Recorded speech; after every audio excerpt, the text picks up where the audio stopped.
الحمد لله نحمده ونستعينه ونستغفره ونعوذ بالله من شرور أنفسنا ومن سيئات أعمالنا. من يهده الله فلا مضل له ومن يضلل فلا هادي له، وأشهد أن لا إله إلا الله وحده لا شريك له، وأشهد أن محمدا عبده ورسوله. يا أيها الذين آمنوا اتقوا الله حق تقاته ولا تموتن إلا وأنتم مسلمون. يا أيها الناس اتقوا ربكم الذي خلقكم من نفس واحدة وخلق منها زوجها وبث منهما رجالا كثيرا ونساء، واتقوا الله الذي تساءلون به والأرحام إن الله كان عليكم رقيبا. يا أيها الذين آمنوا اتقوا الله وقولوا قولا سديدا يصلح لكم أعمالكم ويغفر لكم ذنوبكم، ومن يطع الله ورسوله فقد فاز فوزا عظيما. أما بعد، فإن أصدق الحديث كتاب الله جل وعلا، وخير الهدي هدي محمد صلى الله عليه وسلم، وشر الأمور محدثاتها، وكل محدثة بدعة، وكل بدعة ضلالة، وكل ضلالة في النار. وبعد،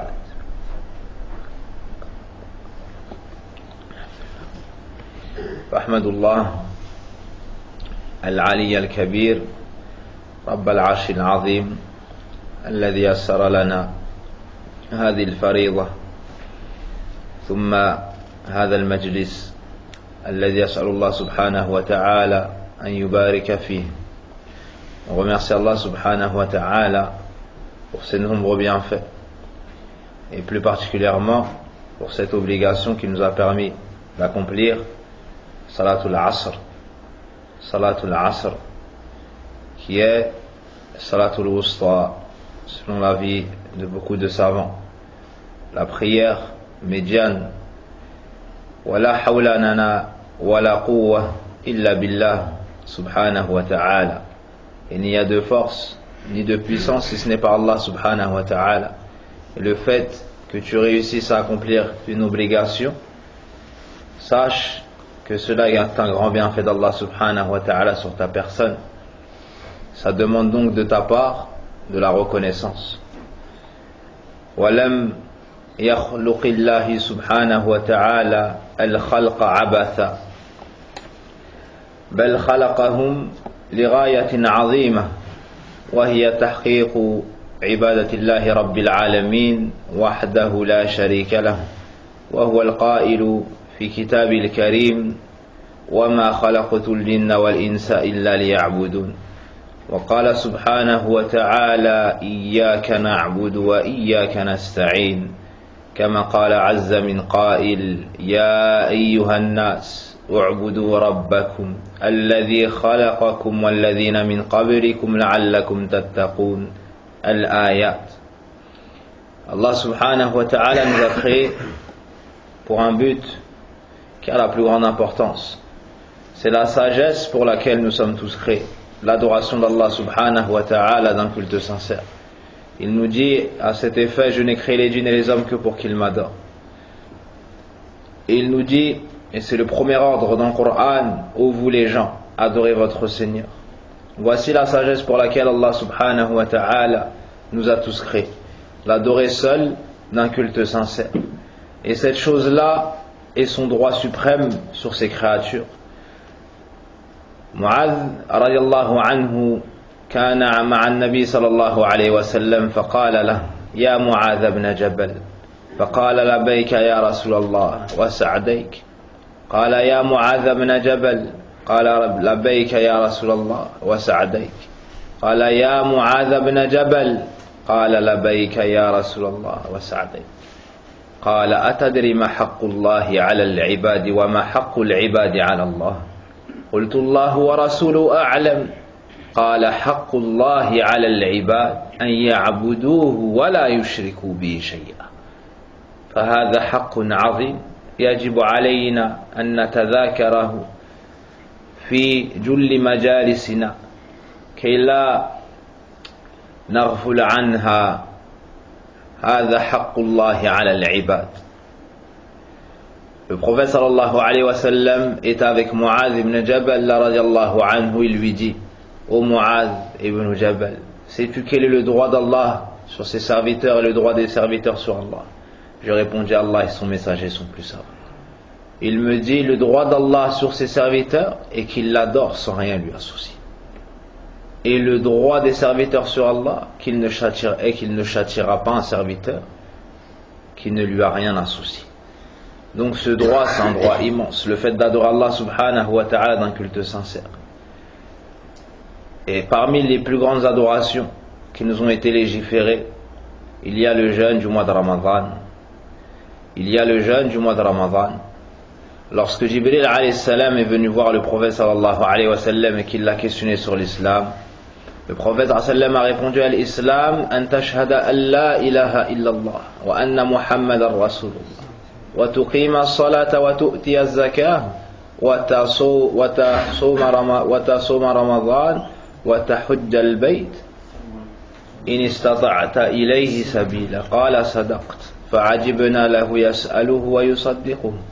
وفي حديث أبي عبد الرحمن عبد الله بن عمر رضي الله عنهما قال النبي صلى الله عليه وسلم: بني الإسلام على 5: شهادة أن لا إله إلا الله وأن محمدا رسول الله وإقام الصلاة وإيتاء الزكاة وحج البيت وصوم رمضان. Donc, dans ces deux hadiths, le prophète sallallahu alayhi wa sallam nous enseigne que le jeûne du mois de Ramadan est une obligation. Et plus encore, c'est un pilier de l'islam. Donc la question que nous devons tous nous poser, c'est comment nous devons accueillir le mois de Ramadan. لأن الله سبحانه وتعالى يسر لنا موسم الخيرات ومن أشهر البركات ما به نزداد فيها من الخيرات والطاعات ونتوب فيها من الزلات والسيئات فيجب علينا أن نقوم بهذه الواجبات. Allah subhanahu wa ta'ala nous a facilité des moments et les a rendus plus bénis que d'autres. Il nous a facilité des mois et les a élevés au-dessus des autres. Il choisit des gens qu'il élève au-dessus des autres. Tout comme il a choisi le prophète Mohammed sallallahu alayhi wa sallam, il l'a élevé au-dessus des Arabes. Tout comme il a choisi Adam alayhi salam et il l'a rendu père de l'humanité. Tout comme il a élevé Jibril alayhi salam et il l'a rendu ange de la révélation. Tout comme il a élevé Yusuf alayhi salam au-dessus de l'ensemble de ses frères. Tout comme il a élevé le prophète Mohammed sallallahu alayhi wa sallam au-dessus de l'ensemble des hommes et des messagers et des prophètes. De la même façon, il a élevé le mois de Ramadan. Il a élevé et béni tout particulièrement le mois de Ramadan. Et nous voici aux portes de ce mois béni qu'Allah subhanahu wa ta'ala a doté de particularités, de bienfaits et de bénédictions.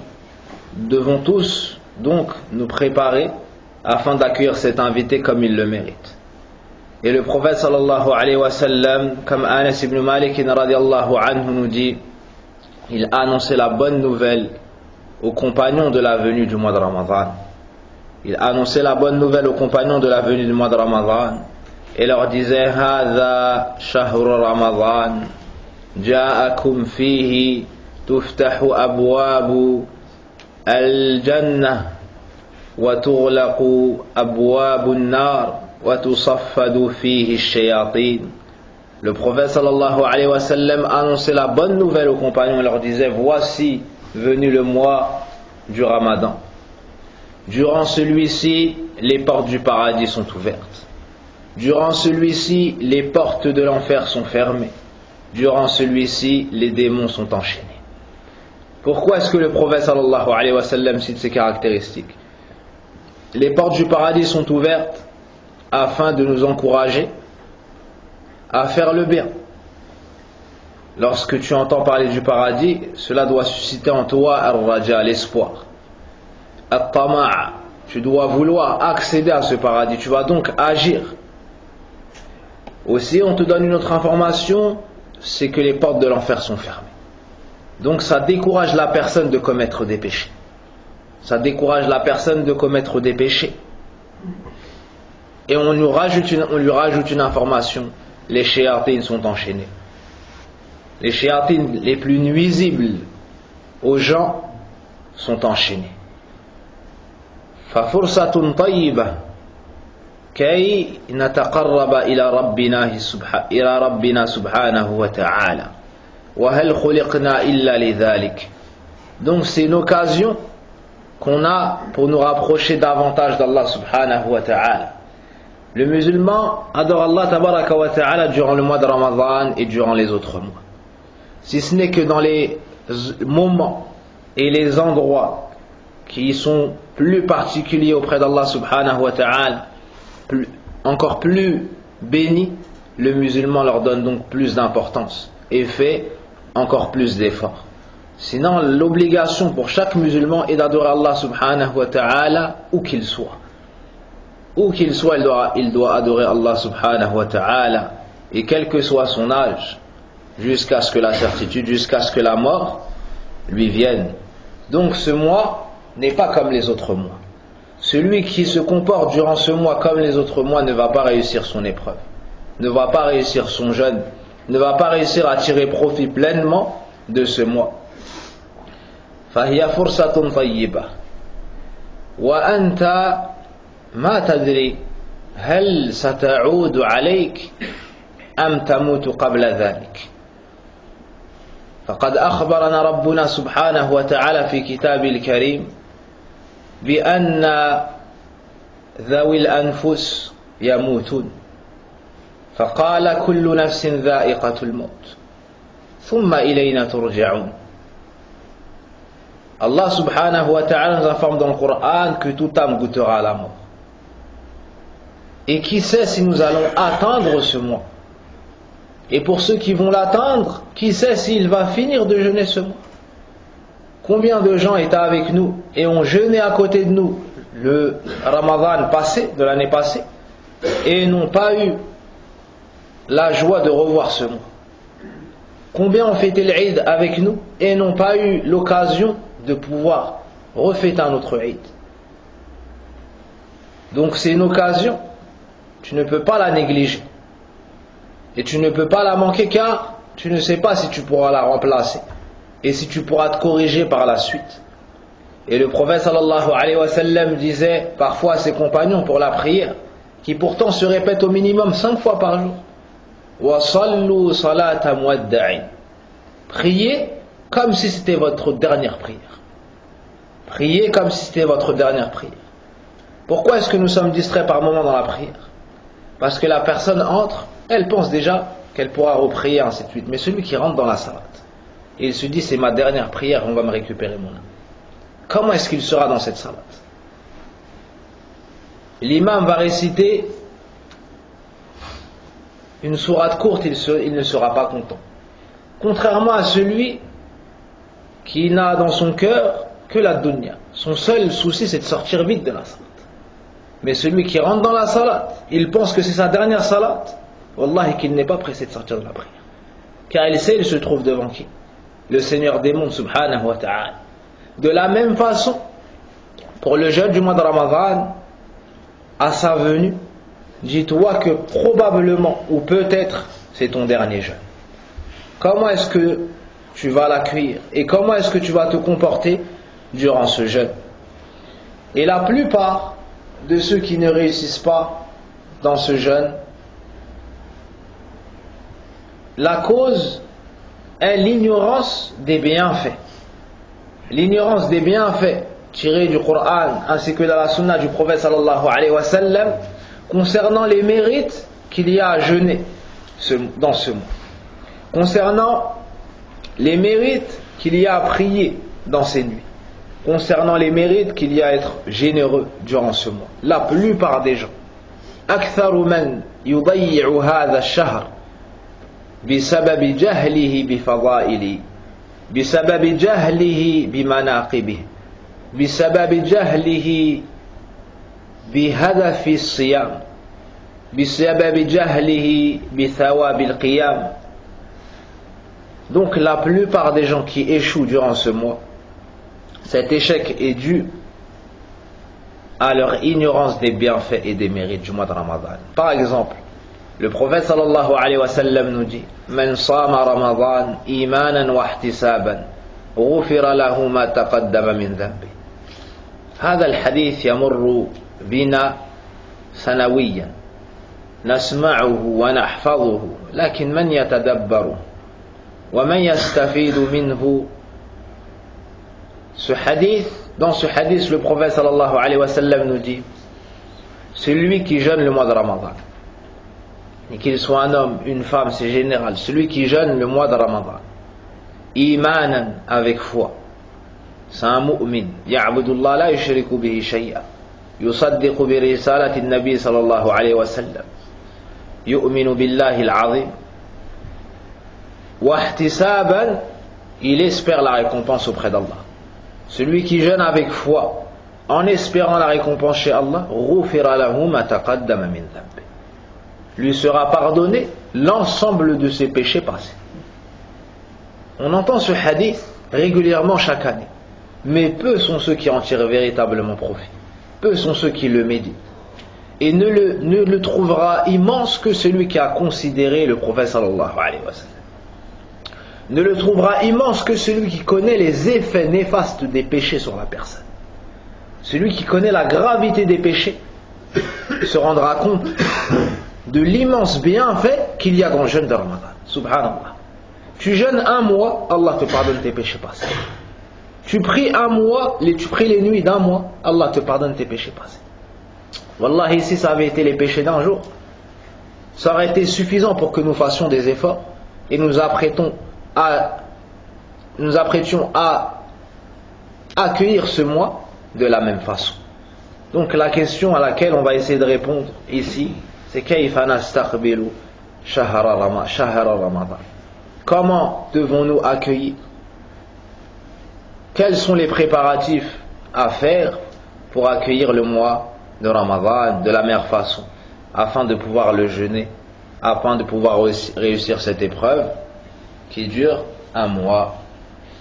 أول ما نذكر إخلاص النية. إخلاص النية. La première chose par laquelle tu te prépares à attendre et à accueillir ton invité de marque, c'est la bonne intention. والنية القصد. قد عرفها الحافظ الحكمي فقال: تصفية العمل بصالح النية من جميع شوائب الشرك والرياء. تصفية العمل بصالح النية من جميع شوائب الشرك والرياء. La première chose, comme pour chaque adoration, c'est l'intention. C'est l'intention. An-niyya. An-niyya, c'est le but recherché à travers l'action, la parole, la croyance. An-niyya, c'est le fait de purifier ton cœur. C'est le fait de purifier ton action, de la recherche de l'agrément de tout autre que Allah subhanahu wa ta'ala lorsque tu te lèves pour l'accomplir. Tu prononces une parole, tu recherches l'agrément d'Allah tabaraka wa ta'ala. Tu fais un acte, tu fais une action, à travers cela tu ne recherches que l'agrément d'Allah subhanahu wa ta'ala. Tu retiens ta langue, à travers cela tu recherches l'agrément d'Allah. Tu retiens ta main, à travers cela. Tu te lèves, tu recherches l'agrément d'Allah. Tout ce que tu fais, à la recherche de l'agrément d'Allah. Celui qui fait ça, c'est le mukhlis. C'est celui qui est sincère. La première chose par laquelle tu vas accueillir ce mois, c'est la sincérité. Comment est-ce que ça va se traduire concrètement?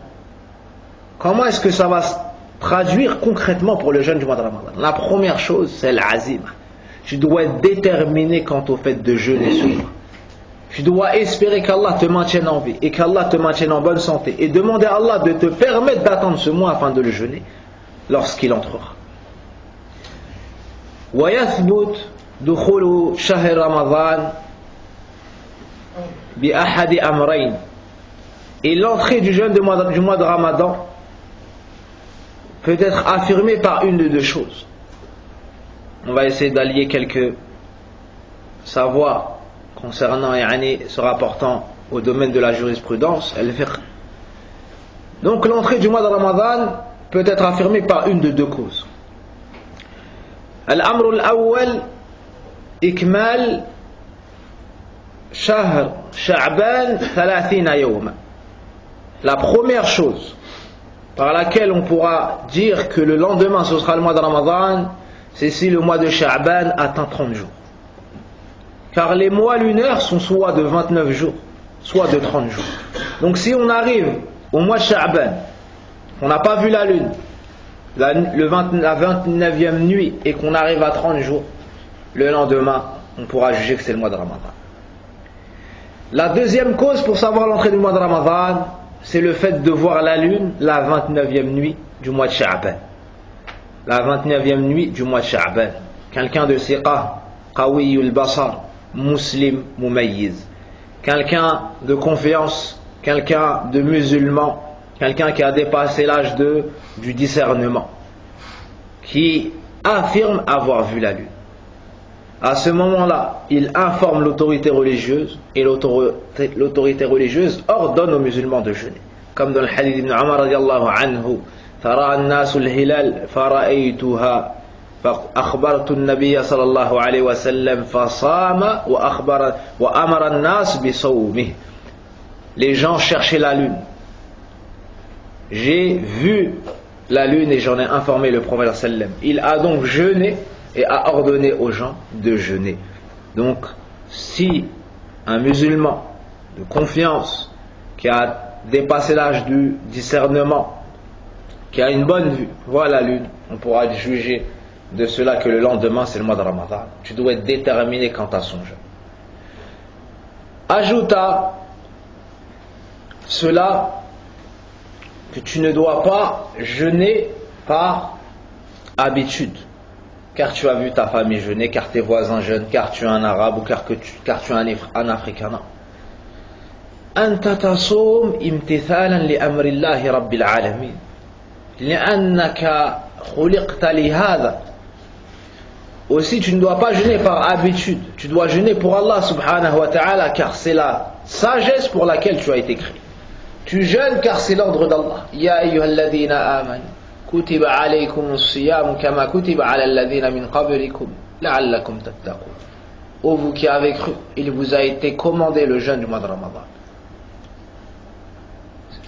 tout comme il avait été commandé aux générations avant vous, afin que vous atteigniez la piété. Man shahida minkum ash-shahra falyasum. Hada fi'lu amr wal amru lil wujub. Allah nous ordonne à toute personne témoignant de l'entrée du mois de le jeûner. Donc tu dois jeûner imtithalan li amrillah. Tu dois jeûner imtithalan li amri rasoul sallallahu alayhi wa sallam. Tu dois jeûner en obéissance aux ordres du prophète sallallahu alayhi wa sallam. Tu ne dois pas jeûner car tu as peur des reproches des gens qui te diront tu ne jeûnes pas alors que tu as tel âge. Non, tu jeûnes pour Allah subhanahu wa ta'ala. Tu jeûnes, tu espères la récompense chez Allah. Tu jeûnes, tu crains le châtiment d'Allah tabaraka wa ta'ala. Si tu fais ça, on pourra dire de toi que tu as été sincère. قد قال النبي صلى الله عليه وسلم كما في صحيح من حديث أمير المؤمنين بحفص عمر بن الخطاب رضي الله عنه إنما الأعمال بالنيات وإنما لكل امرئ ما نوى. Les actions ne valent que par les intentions. Et chacun sera rétribué selon son intention. Voilà la balance des actions près d'Allah subhanahu wa ta'ala et la considération de ton action chez Allah. إنما الأعمال بالنيات. Que signifie cette parole qu'on entend tant? إنما الأعمال بالنيات أي اعتبار الأعمال عند الله صحة وفسادا قبولا أو ردا بالنية. La considération de ton acte chez Allah subhanahu wa ta'ala comme étant bon, mauvais, accepté ou rejeté se fait en fonction de ton intention.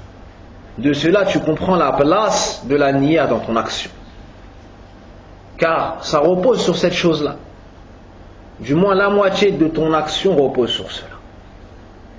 يقول النبي صلى الله عليه وسلم من صام يوما في سبيل الله بعد الله وجهه عن النار به 70 خريفا. من صام يوما في سبيل الله لا عادة ولا رياء ولا خوفا من نظر الناس إليه، لا، من صام يوما في سبيل الله بعد الله به وجهه عن النار 70 خريفا. Le prophète sallallahu alayhi wa sallam nous dit, celui qui jeûne un jour dans le sentier d'Allah, celui qui jeûne un jour dans le sentier d'Allah, par cela Allah éloignera son visage du feu de l'enfer 70 automnes, c'est-à-dire 70 ans. وهذا حديث أبي سعيد الخدري عند أحمد، حديث أبي سعيد الخدري عند أحمد، بل عند البخاري رحمه الله تعالى. فمن صام رياء هل صام في سبيل الله؟ لا، celui qui jeûne par ostentation, وإن كان هذا قليلا, même si c'est rare que ça arrive. Donc la personne doit jeûner pour Allah subhanahu wa ta'ala et préparer son cœur à être le plus sincère possible. Allah nous dit dans le Coran وَالَّذِينَ جَاهَدُوا فِينَا لَنَهْدِيَنَّهُمْ سُبُلَنَا وَإِنَّ اللَّهَ لَمَعَ الْمُحْسِنِينَ. Ceux qui font des efforts vers nous, nous les guiderons vers nos sentiers. Et certes, Allah est avec les bienfaisants. Donc si toi tu fais un effort pour acquérir le mois de Ramadan et que tu prépares, tu prédisposes ton cœur à cela, Allah va te faciliter la tâche. Allah va te faire aimer son action. Allah va te faire aimer son adoration. Et tu pourras, bi'idhnillah, jeûner un mois de Ramadan. L'imam Ahmed, rahimahullah ta'ala, avait pour habitude de dire à son fils, Inwi khayran tajid khayra. Inwi khayran tajid khayra. Il disait, Abdullah, rahimahullah ta'ala, me dit, mon père me disait souvent, mets une bonne intention, tu trouveras du bien. Vise le bien, tu trouveras du bien. Et ça, c'est une wasiya, elle est azima jiddan d'un père à son fils, d'un imam, d'un alim, rabbani à son fils. Oh mon fils, mets une bonne intention et tu trouveras toujours du bien. Donc ici, c'est la recommandation que nous donnons, car c'est la recommandation d'Allah tabaraka wa ta'ala dans le Coran, la recommandation du prophète sallallahu alayhi wa sallam et des savants après lui sallallahu alayhi wa sallam. Al-amru al-thani, ayyuha al-ikhwa, وفقكم الله التوبة والاستغفار من جميع الذنوب والزلات، وهذا أمر عظيم لمن علم أضرار وأثار الذنوب والمعاصي. ولولا القلب وما فيه من الوسخ لما احتاج الناس إلى كثرة الآثار،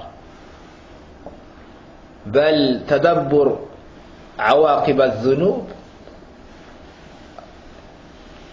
يكفينا. Le deuxième point est le repentir et le fait de demander pardon à Allah subhanahu wa ta'ala pour tous nos manquements et pour tous nos péchés et toutes nos fautes. Pourquoi toutes nos fautes? Parce que certaines personnes pensent que quand c'est involontaire, cela ne nécessite pas un repentir. C'est faux. Le prophète sallallahu alayhi wa sallam, qui est la créature la plus noble, qui est la créature la plus savante, qui est la créature la plus proche, la plus aimée chez Allah subhanahu wa ta'ala, dit ayyuhan nas, tubu ila Allah wa astaghfiru, fa inni atubu ila Allah fil yawm mi'ata marra. Ô vous les gens, demandez pardon à Allah, repentez-vous à Allah, car je demande pardon à Allah 100 fois par jour. إذا كان هذا هو فعل النبي صلى الله عليه وسلم، ماذا نقول نحن؟ وقد غفر له ما تقدم وما تأخر من ذنوبه. Le prophète sallallahu alayhi wa sallam, comme vous le savez, lui a été excusé ses fautes passées et futures. Malgré ça, il nous dit, par pitié envers nous, par miséricorde envers nous, car il veut le bien pour nous, ô vous les gens, repentez-vous à Allah et demandez-lui pardon pour vos manquements, pour vos péchés. Car je me repens à lui, moi, 100 fois par jour.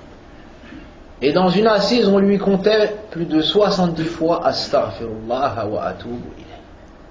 Je demande pardon à Allah et je reviens vers lui, repentant. Voici les actions du prophète sallallahu alayhi wa sallam. Et c'était le prêche des prophètes avant lui. Et c'était le prêche des prophètes avant lui. Ce qu'a dit Hud alayhi salam à son peuple et les autres également. يقول الله سبحانه وتعالى وتوبوا إلى الله جميعا أيها المؤمنون لعلكم تفلحون. Et repentez-vous tous à Allah, ô vous les croyants, afin de récolter le succès. Afin que vous récoltiez le succès. فعلق الله الفلاح بالتوبة. Allah dans ce verset nous dit repentez-vous tous à Allah. Repentez-vous, c'est un ordre. Donc, at-tawbah, c'est une adoration. Car Allah n'ordonne religieusement que ce qu'il aime et ce qu'il agrée. Donc, tu dois te repentir, c'est un ordre émanant de ton Seigneur, ton Créateur. Tu dois te repentir également, car le prophète sallallahu alayhi wa sallam nous dit kullu bani adam khata wa khayrul khata'in at-tawwab. Tout fils d'Adam est pécheur. Tout fils d'Adam est sujet à la faute. Et le meilleur de ceux qui tombent dans la faute, de ceux qui pêchent, sont ceux qui se repentent. À partir de là, tu ne peux pas ne pas te sentir concerné par ce texte. Car le prophète sallallahu alayhi wa sallam t'informe que tu es sujet à la faute. Et si Allah t'ordonne de te repentir, donc tu rentres dans ce verset. Tu rentres dans ce verset. Et lorsqu'on parle de péché, ne pense pas au péché des autres, pense à toi. Car c'est facile de voir les fautes des gens. Mais repense à ta personne, à toi. Pense à tes manquements, à toi. Pense à ton rang auprès d'Allah subhanahu wa ta'ala. Avant de regarder ce qui se passe autour de toi. Fattish fi nafsik. Fouille à l'intérieur de toi. Et ça va te distraire des autres. Bima'ana, ça va t'occuper des autres. Malgré que ce fasse partie des obligations religieuses que de recommander le bien et d'interdire le mal. Dans ce verset, Allah nous dit repentez-vous tous à Allah, ô vous les croyants, afin que vous récoltiez le succès. Les savants ont dit ici Allah a rattaché le succès et le bonheur au repentir. Donc la personne qui vit avec ses péchés, ne se repent pas de ses péchés, n'aura pas de vie heureuse. Découlera de cela qu'elle ne réussira pas son mois de Ramadan. Car parmi le plus grand bonheur, le fait de réussir une adoration. Et si on a rattaché le falah, le bonheur, le succès, au repentir. Si tu vis avec tes péchés et que tu es alourdi par tes péchés, tu ne peux pas aspirer au bonheur. Comment est-ce que tu pourrais être heureux alors que ton cœur est noir? Comment est-ce que tu pourrais goûter au bonheur alors que tu es alourdi, tes épaules sont alourdies par la lourdeur de ta désobéissance envers Allah subhanahu wa ta'ala? Donc la personne doit accueillir ce mois en délaissant la désobéissance. Et Allah nous dit Ya ayyuhalladhina amanu tubu ila Allahi tawbatan nasuha. Asa rabbukum an yukaffira ankum sayyi'atikum wa yudkhilakum jannatin tajri min tahtiha al-anhar. Allah subhanahu wa ta'ala dans le Coran, ô vous qui avez cru, repentez-vous à Allah d'un repentir sincère. Il se peut qu'Allah vous fasse rentrer dans des jardins sous lesquels coulent des ruisseaux. Jusqu'à la fin des versets. فمن أراد أن يستفيد من شهر رمضان فعليه أن يتوب إلى الله سبحانه وتعالى وأن يصفي هذا القلب وأن لا يستقبل شهر رمضان إلا وقلبه نقي. Donc celui qui veut réellement tirer profit du mois de Ramadan doit se repentir de l'ensemble de ses péchés. Et ne doit pas accueillir le mois de Ramadan si ce n'est avec un cœur propre. Car comment penses-tu tirer profit du mois de Ramadan si ton cœur est noir? Wal'iyadu billah. On doit donc se repentir à Allah subhanahu wa ta'ala de l'ensemble des péchés.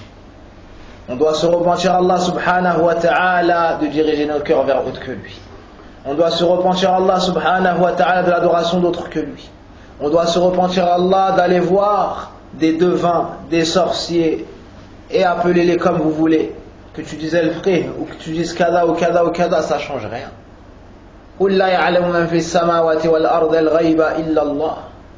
Personne ne connaît ce qui se passe dans les cieux ni sur la terre. Personne ne connaît les choses de l'invisible sur terre ni dans les cieux en dehors d'Allah. On doit se repentir à Allah de toute mauvaise croyance, mais également de toute mauvaise parole. Celui qui a mal parlé sur la religion d'Allah doit se repentir. Celui qui a mal parlé du prophète sallallahu alayhi wa sallam doit se repentir. Celui qui a mal parlé de la religion d'Allah doit se repentir. Celui qui a mal parlé à ses parents doit se repentir. Celui qui a répondu à ses parents doit se repentir. Celui qui a dit une parole qui a attristé ses parents doit se repentir. Celui qui a mal parlé à ses enfants, à ses épouses, à ses frères, à ses voisins, il doit se repentir. Il n'y a pas un péché duquel il peut se dire c'est bon, celui-ci c'est pas grave, non. Car les savants disent ne regarde pas, ne minimise pas tes péchés. Et ne dis pas tel péché est petit, non. Mais regarde la grandeur de celui à qui tu désobéis. Regarde la grandeur de celui à qui tu as désobéi. Subhanallah. Lorsque tu fais un péché, tu désobéis à Allah. Et rappelle-toi que Iblis, le shaitan, a été viré du paradis pour un péché. Il a été écrit en enfer pour un péché.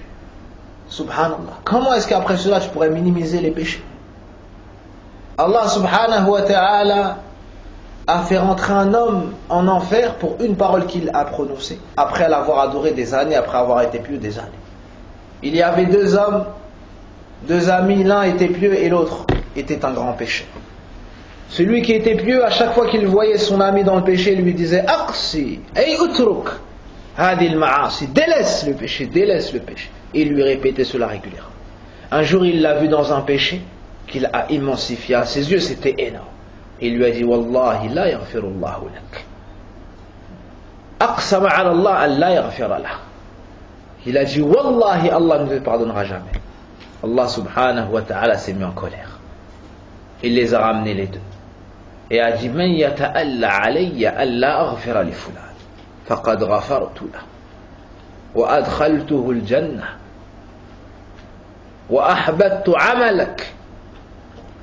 Allah subhanahu wa ta'ala dit qui est-ce qui se met au-dessus de moi et dit que je ne pardonnerai pas un tel. Une parole, regardez la conséquence de cette parole.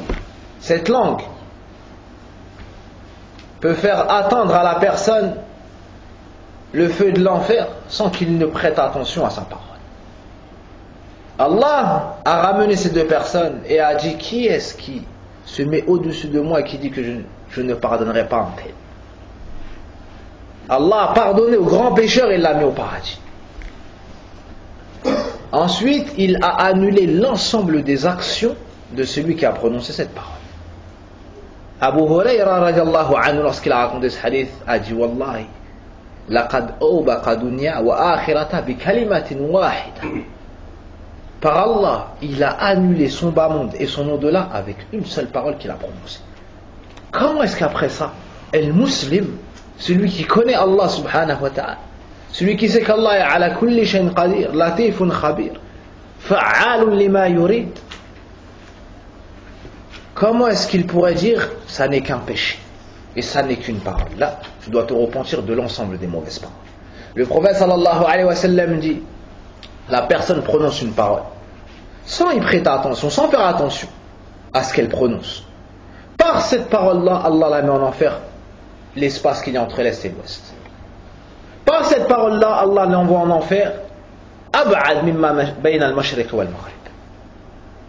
70 kharifa dans l'autre hadith, pendant 70 automnes. Ça c'est une parole. فيجب علينا أن نتوب من جميع الأقوال السيئة. Donc nous devons nous repentir de l'ensemble de nos mauvaises paroles.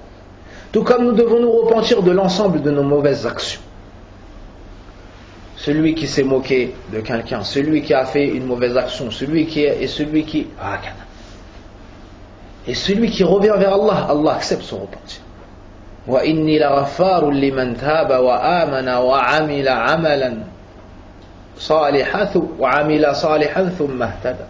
Allah nous dit, je suis le grand pardonneur, accueillant au repentir pour celui qui se repent, qui croit, puis fait de bonnes actions. Allah nous appelle au repentir. Allah nous appelle à revenir vers lui. Et il nous dit, fafirru ilallah. Sauvez-vous vers Allah. Allah n'a pas besoin de toi, pourtant il t'appelle. Yad'ouk, Allah t'appelle. Dans des hadiths, ya ibadi, ô mes serviteurs. Dans le Coran, ya ayyuhalladhina amanu wa anta mu'min. Et toi, t'es un croyant. Subhanallah. Donc nous devons nous repentir de l'ensemble de nos péchés. Les savants disent cela est une des plus grandes causes par laquelle Allah donne la réussite à son serviteur. C'est une des plus grandes causes par laquelle Allah subhanahu wa ta'ala donne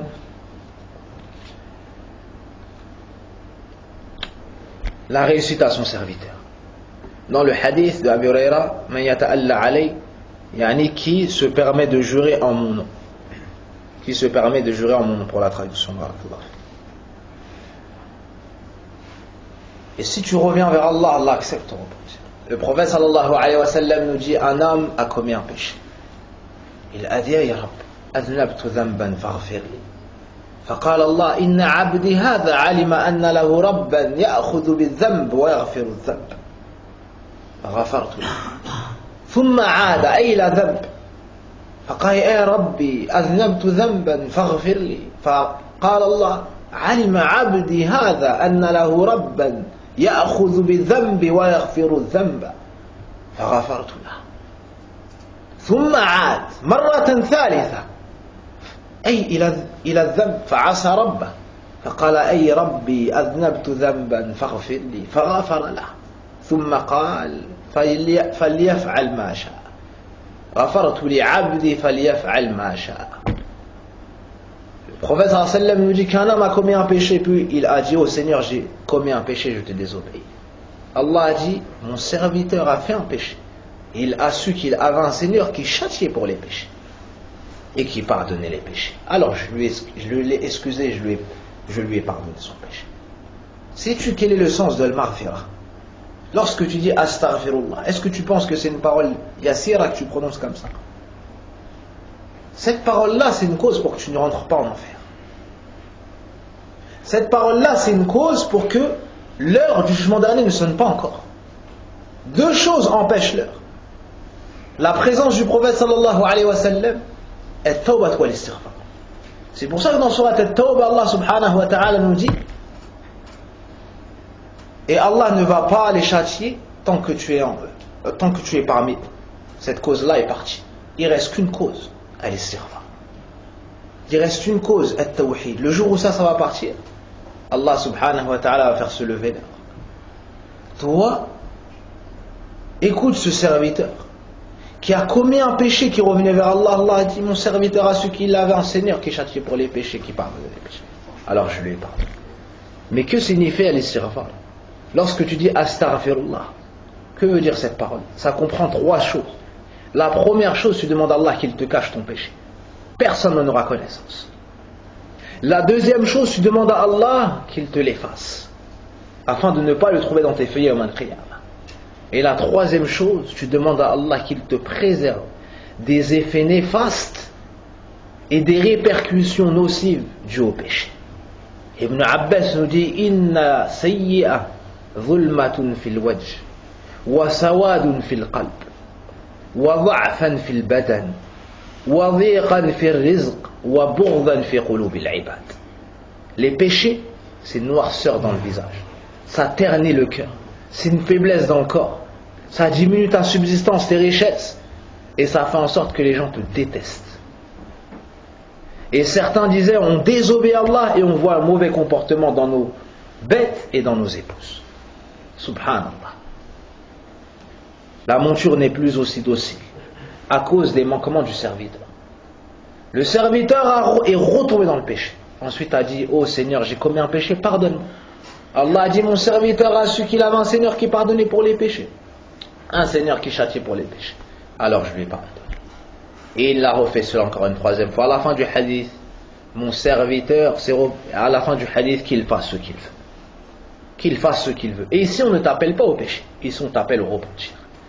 Ici, on t'appelle au repentir. Tu fais tout, tu patientes pour ne pas tomber dans le péché. Mais lorsque tu tombes dans le péché, tu demandes pardon à Allah subhanahu wa ta'ala.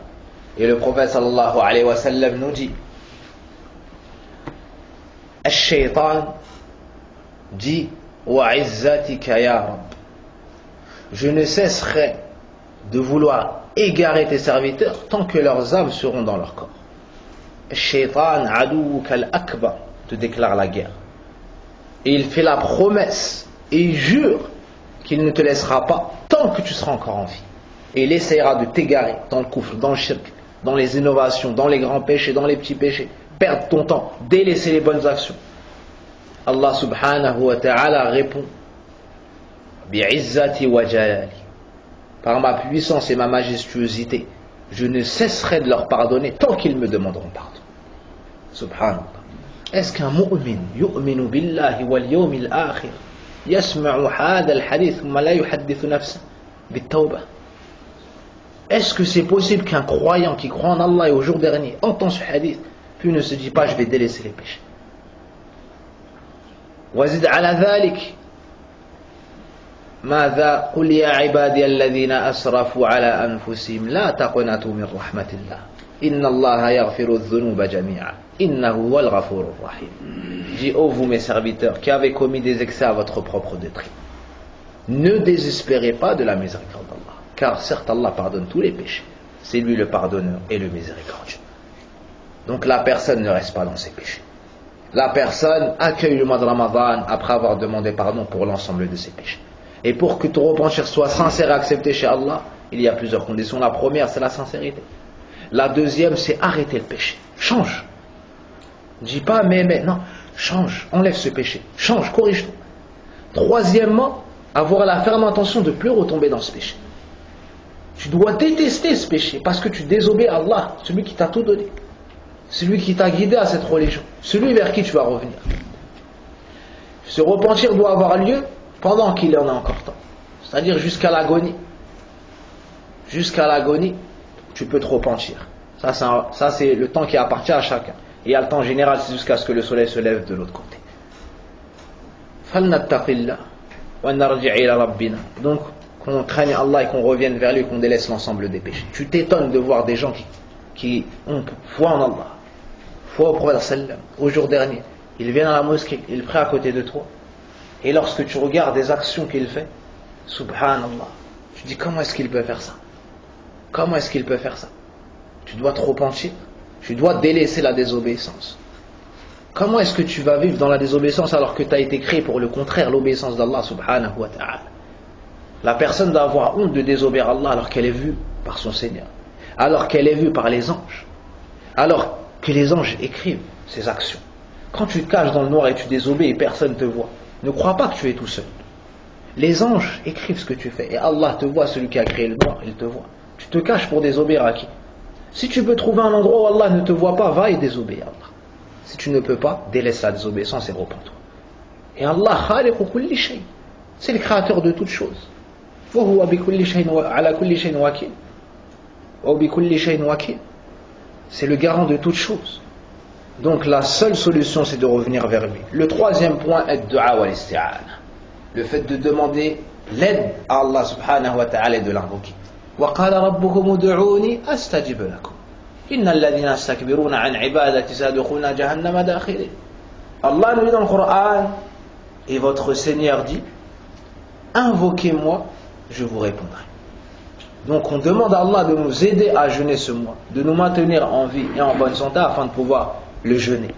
Et Allah dit dans le Coran, Iyyaka na'budu wa iyyaka nasta'in, c'est toi seul que nous adorons et c'est auprès de toi seul que nous recherchons l'aide. Dans ces versets, les savants ont dit أعظم سورة في القرآن سورة الفاتحة وسرها إياك نعبد وإياك نستعين. La plus grande sourate du Coran, belle, mais plutôt de tous les livres qui ont été révélés, c'est sourate al-Fatiha. Jamais un prophète n'a reçu une sourate comme celle-ci. Et le trésor de l'Fatiha, bien que tout le Coran soit un trésor, c'est Iyyaka na'budu wa iyyaka nasta'in. Dans ce verset, Allah subhanahu wa ta'ala nous cite d'abord la sagesse et le but à atteindre. C'est ikhlasuddin lillah, bi'ibadatihi wahdahu la sharika. Le fait d'adorer Allah d'un culte sincère, c'est le but. Puis Allah te cite la demande d'aide, car personne ne peut adorer Allah si ce n'est avec sa permission.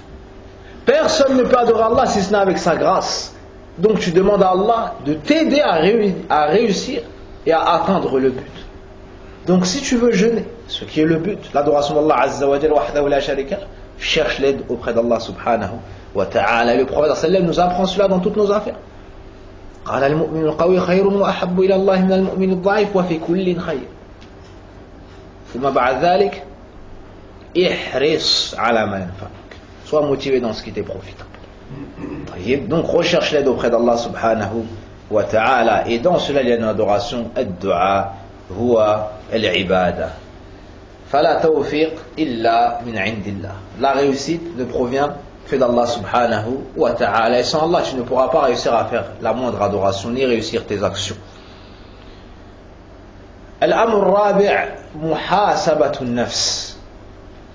وقل مع الأسف الشديد أن نسمع شيئا من ذلك. Le quatrième point, c'est le fait de faire les comptes, ce qu'on appelle faire les comptes. Muhasabatun nafs, c'est de te poser la question, qu'est-ce que tu as fait aujourd'hui? Qu'est-ce que tu as fait ce mois-ci? Qu'est-ce que tu as fait cette année? Quels ont été tes manquements? Quels ont été tes points forts? Et ainsi de suite. Et tu fais tes comptes afin de te corriger, de t'améliorer, de te repentir de tes fautes et de parfaire tes bonnes actions. Allah dit dans le Coran, Ya ayyuhalladhina amanu taqullah wal tanzur nafsum ma qaddamat lighad wattaqullah innallaha khabirun bima ta'malun. Allah dit dans le Coran, ô vous qui avez cru, craignez Allah et que chaque âme regarde ce qu'elle a avancé pour demain. Craignez Allah, certes Allah est parfaitement connaisseur de ce que vous faites. La hawla wa la quwwata illa billah. Allah subhanahu wa ta'ala dans ce verset nous ordonne de craindre Allah subhanahu. Le grand savant Ibn Baz rahimahullah ta'ala nous dit, ensuite il nous dit de regarder ce qu'on a avancé pour demain. Wa hadha min taqwallah. Et cela fait partie de la crainte d'Allah. Lakin huwa dhikrul khas ba'da al-'am. On a cité un point particulier de la crainte d'Allah après avoir cité la généralité, pour montrer l'importance de muhasabatun nafs dans la crainte d'Allah. Fait partie de la crainte d'Allah le fait de regarder tes actions. Pose-toi la question, qu'est-ce que tu as fait aujourd'hui? Est-ce que tu as pris à l'heure? Est-ce que tu as fait des adhkar? Est-ce que tu as eu un bon comportement? Est-ce que tu as fait des bonnes actions? Est-ce que tu as empêché le mal, ton mal d'atteindre les gens? Et ainsi de suite. Tous les jours, pose-toi cette question. Et lorsque tu attends le soir, pose-toi cette question sur aujourd'hui. Lorsque tu attends le lendemain, pose-toi la question sur la veille. Celui qui fait ça, il va trouver une faïda azima. Il tirera beaucoup profit de cela. Et n'attends pas yawm al-qiyamah pour qu'on te pose cette question. Hasibu anfusakum qabla an tuhasabu. Faites vos propres comptes avant qu'on les fasse pour vous. Celui qui se pose souvent la question ramènera un bon livre yawm al-qiyamah. Le point suivant, le cinquième point, talibul ilm. Wattafaqquh fi ahkami Ramadan. Le fait d'apprendre notre religion, et plus particulièrement ici, bien que la science la plus noble soit la connaissance d'Allah et tawhid, plus particulièrement ici, le fait d'étudier les règles du mois de Ramadan.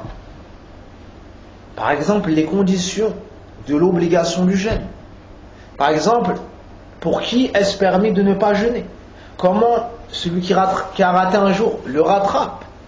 La femme enceinte, la femme qui allait, et ainsi de suite. Ce sont des questions qui reviennent tous les ans. Pourtant, on jeûne depuis des années. Subhanallah. Ça veut dire que les gens n'apprennent pas. Ça veut dire que les gens n'apprennent pas. Nous devons apprendre les règles du mois de Ramadan, les sunan, les mustahabbat, ce qui annule le jeûne, al-mufattirat, et ainsi de suite. On doit se cultiver dans ce sujet. Un point très important que les savants ont cité, c'est une faïda azima pour celui qui la médite, c'est que les savants disent que plus la personne connaît les bienfaits du mois de Ramadan et de son jeûne, mieux il se préparera. plus la personne connaît les mérites du mois de Ramadan, plus elle s'y préparera. C'est pour ça que souvent on voit Fada'il ou Ramadan avant les ahkam, car celui qui connaît les mérites sera motivé pour le jeûner et pour le réussir et pour faire des efforts durant ce mois. Le 6e point, Islahul Qulub, le fait de corriger ses cœurs qu'on porte en nous. Islahul Qulub wa tasfiyatuha, soigner les cœurs, corriger les cœurs, purifier les cœurs. Et ce qu'on cite, ne pensez pas que c'est propre au mois de Ramadan. On le cite pour cette occasion-là, mais au courant de l'année, le musulman doit faire cela. قال النبي صلى الله عليه وسلم وإن في الجسد مضغة إذا صلحت صلح الجسد كله وإذا فسدت فسد الجسد كله ألا وهي القلب. Le prophète sallallahu alayhi wa sallam nous dit, il y a dans le corps un morceau de chair. S'il est bon, l'ensemble du corps le sera. Et s'il est mauvais, l'ensemble du corps le sera aussi. C'est le cœur. Donc le cœur, c'est le maître des membres. C'est le dirigeant des autres membres. Donc, contrairement à ce que beaucoup font, prendre soin de leur apparence et délaisser le cœur, on commence par le cœur afin d'avoir une bonne apparence. Même si la mauvaise apparence est le résultat d'un mauvais cœur, nous devons prendre soin du cœur pour avoir aussi la bonne apparence. On ne va pas dire comme certains égarés disent, c'est ce qu'il y a dans le cœur qui compte, c'est tout. Non, le cœur ça compte. Mais ta parole là, c'est une preuve contre toi. Ça veut dire que ton cœur à toi est mauvais. Car si tu avais un bon cœur, là ton apparence serait bonne également. Car la bonne apparence, ou bien le bon intérieur, le bon fond, va se répercuter sur al-zahir. Donc corrige ce cœur-là. Tu dois le corriger de quoi? De toute mauvaise intention.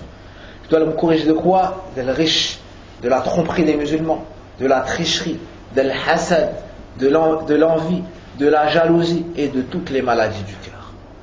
De toutes les maladies du cœur, afin de pouvoir entrer dans le mois de Ramadan et que ton cœur ne soit distrait par aucune autre chose qu'Allah subhanahu wa ta'ala. Le point suivant, le 7e point, وقد غفل عنه الكثير وأول من ألوم في ذلك نفسي التسامح. Le 6e point dont beaucoup parmi nous sommes distraits. Il y a pourtant le paradis à la clé de cette action-là. Il y a pourtant le pardon d'Allah subhanahu wa ta'ala à la clé de cette action-là. C'est le fait de s'excuser les uns les autres. Et le fait de consolider notre fraternité. Le fait d'être comme Allah nous a ordonné dans le Coran, innamal mu'minuna ikhwa. Le fait d'être frère.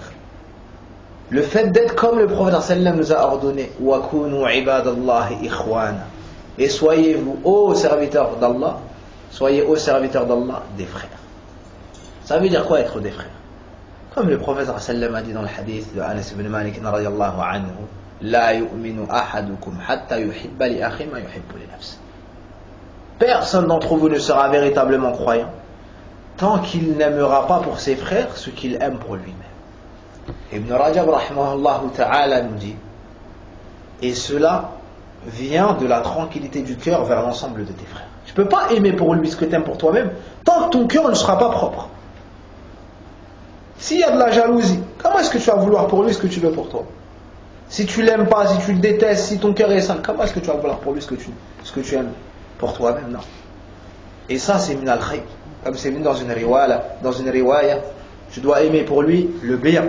Pas toute chose que tu veux toi, non. Le bien que tu veux pour toi, tu dois l'aimer pour toi. Pour toi, tu dois l'aimer pour lui.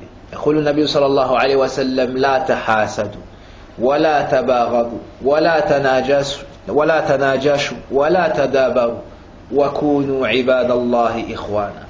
Le prophète sallallahu alayhi wa sallam nous dit des recommandations. Celui qui les met en pratique réussira bi'idhnillah dans ce bas monde et dans l'au-delà. Ne vous enviez pas les uns les autres. Ne vous détestez pas les uns les autres. Ne surenchérissez pas les uns sur les autres. Ne vous tournez pas le dos. Deux personnes se croisent, lui se détourne et lui se détourne. Non. Le prophète nous dit de ne pas faire cela. Et que personne ne vente sur la vente de l'autre. Ensuite, le prophète nous dit: et soyez tous des frères. Ici, le prophète nous a cité les causes qui peuvent ternir la fraternité. Il a commencé par at-tasfiya, par la purification des cœurs.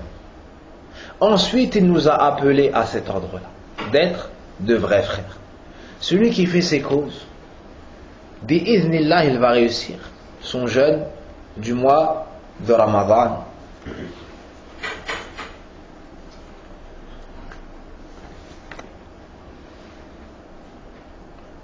Et un athar qui rentre dans ce chapitre-là, un athar d'Ibn Mas'ud radiallahu anhu, dans lequel on lui a demandé: Kayfa kuntum tastaqbiluna Ramadan? Comment est-ce que vous accueillez, comment est-ce qu'à votre époque se faisait l'accueil du mois de Ramadan? On demande à Ibn Mas'ud radiallahu anhu, allamatul Qur'an, sahibu Rasulillahi sallallahu alayhi wa sallam, comment est-ce que à votre époque se faisait l'accueil du mois de Ramadan? Écoute la réponse d'Ibn Mas'ud radiallahu anhu, ce savant du Coran. Qala ma kana ahaduna yajra'u an yastaqbila al-hilal wa fi qalbihi mithqalu dharrati hiqdin ala akhihi al-muslim. Allahu akbar. Ibn Mas'ud radiallahu anhu nous dit: aucun d'entre nous avait le culot d'accueillir le mois de Ramadan en ayant dans son cœur la moindre inimité, la moindre animosité à l'égard de son frère musulman. Yajra'u, yani avoir l'audace, le culot. C'est comme tu fais une chose mais immense, si tu oses faire ça. Comment est-ce que tu vas prendre le risque de rater le mois de Ramadan alors qu'on peut te pardonner l'ensemble de tes péchés si tu le réussis? Mais toi tu vois que ton nefs il est a'az, tu vois que ta personne, ton ego, ça passe devant Shahr Ramadan. Tu vois que ta personne elle est plus noble, elle est trop noble pour se rabaisser, se lier pour Allah subhanahu wa ta'ala et excuser celui qui t'a fait du mal. Tu te dis: moi, il m'a fait ça à moi. Non, mais il t'a fait ça à toi le pécheur. Il t'a fait ça à toi la créature d'Allah tabaraka wa ta'ala. À toi le faible. À toi celui qui désobéit à ton Seigneur. À toi, t'es qui? Voilà. De la même façon que toi tu désobéis à Allah, lui a désobéi à Allah. Et tu dois avoir pitié pour lui, parce qu'il s'humilie de par la désobéissance à Allah subhanahu wa ta'ala. Et si lui il désobéit à Allah envers toi, tu ne pourras pas, comme certains salafs ont dit, lui répondre par une meilleure réponse que d'obéir à Allah envers lui. Si lui s'humilie à te faire du mal, à être injuste envers toi, tu ne pourras pas répondre avec un meilleur comportement que toi d'être bon envers lui en signe de soumission devant Allah. Est-ce qu'il y a un niveau plus haut que de t'ôter la vie? C'est quoi la plus grande injustice que quelqu'un pourrait te faire? C'est d'essayer de te tuer. Après, essayer de te faire sortir l'islam, c'est de prendre ta vie.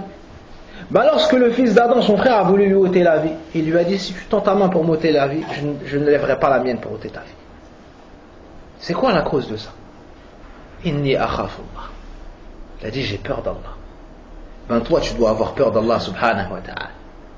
Et sache que si quelqu'un t'a fait du zulm, de l'injustice, et que tu pardonnes à cette personne-là, Allah subhanahu wa ta'ala va t'accorder un pardon, mais cette fois-ci de sa part. Et Abu Bakr radiallahu anhu, on lui a nui dans son honneur. On a parlé sur sa fille Aïcha radiallahu anha, as-siddiqatu bint as-siddiq, zawjatu wa ahabbu an-nas ila an-nabi sallallahu alayhi wa sallam, l'épouse du prophète sallam, sa femme préférée même. On a menti sur elle et on a parlé sur elle. Et parmi ceux qui avaient fauté, il y avait un homme qui s'appelle Mistah radiallahu anhu. Il a répété une parole qui a été propagée par certains hypocrites concernant Aïcha radiallahu anha. Lorsqu'Allah l'a innocenté dans Surat An-Nur avec une page de Coran, Mistah est venu s'excuser. Abu Bakr radiallahu anhu a dit Wallahi, je ne donnerai plus rien à Mistah. Mistah faisait partie de sa famille, il était pauvre, il faisait partie des muhajirin. Alors Abu Bakr dépensait pour lui. Lorsqu'il a parlé sur Aïcha radiallahu anha, Abu Bakr ne voulait plus dépenser pour lui. Ne voulait plus dépenser pour lui. Allah a révélé un verset dans le Coran. Si tu veux savoir ta place chez Allah, et si tu veux savoir si ton iman est kamil ou pas, compare-toi à ce verset. فَلْيَعْفُوا وَلْيَصْفَحُوا. Qu'ils pardonnent, qu'ils excusent. N'aimez-vous pas qu'Allah vous pardonne? Subhanallah, subhanallah. On se pose cette question à nous-mêmes. Est-ce qu'on n'aime pas qu'Allah nous pardonne? On aime ou on n'aime pas qu'Allah nous pardonne? وَكُلُّنَا هَذَا الْعَبْدَ الْمُذْنِبِ. Et tous avons des manquements et des péchés. Abu Bakr radiallahu anhu, il ne lui a pas fait une muhadara. Khayrul ummah. Khayrul nas, khayrul nas ba'da al-anbiya wa rusul.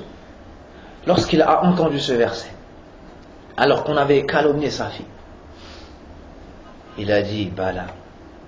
Il a dit, Wallahi, j'aime qu'on pardonne. Immédiatement, il a excusé Mistah et il a continué à lui donner son argent. Et il a parlé sur sa fille. Wallahi, que quelqu'un qui parle sur toi, t'as du mal ou t'arrives pas. Ça, c'est pour les meilleurs d'entre nous. T'arrives pas à l'excuser ou tu as du mal à l'excuser. Tu l'excuses, mais il y a l'amertume. C'est pas saf. Elle avoue, tu l'excuses. Elle saf. C'est même les reproches intérieurs, t'arrives à les enlever. Subhanallah. Comme a fait Youssouf, alayhi salam, avec ses frères. Qui a déjà vécu ces situations-là? Subhanallah. Abu Bakr radiallahu anhu balagha manzilat al-muhsinin. A'la maratib al-iman, al-ihsan. Non seulement il l'a excusé, ensuite il ne lui a pas fait de reproche et ajoute à cela qu'il a dépensé de son argent. Quelqu'un qui te fait du mal, est-ce que tu peux venir dépenser pour lui? On va même pas se mettre dans cette situation, quelqu'un qui parle sur une femme de ta famille. On va prendre notre niveau à nous, celui qui parle sur toi. Celui qui parle sur toi, comment est-ce que tu vas réussir à te comporter comme ça? Vous savez, la clé, sirrul mas'ala, c'est le fait de savoir que toi, tu es là ici pour adorer Allah subhanahu wa ta'ala, et que ta personne ne représente rien. Toi, t'appartiens à Allah. Ton âme, elle appartient à Allah. Alors tu sacrifies sa fille, sa bénédiction. Si tu fais ça, tu réussiras à tout surmonter fi dunya, et Allah te facilitera fi l'akhirah. وهذا آخر ما نذكر وصلى اللهم وبارك على نبينا محمد وعلى آله وصحبه أجمعين. اللهم بلغنا شهر رمضان واغفر لنا ذنوبنا. اللهم إنا نسألك الهدى والتقى والعفاف والغنى. اللهم اشف مرضانا ومرضى المسلمين. سبحانك اللهم وبحمدك أشهد أن لا إله إلا أنت أستغفرك وأتوب إليك.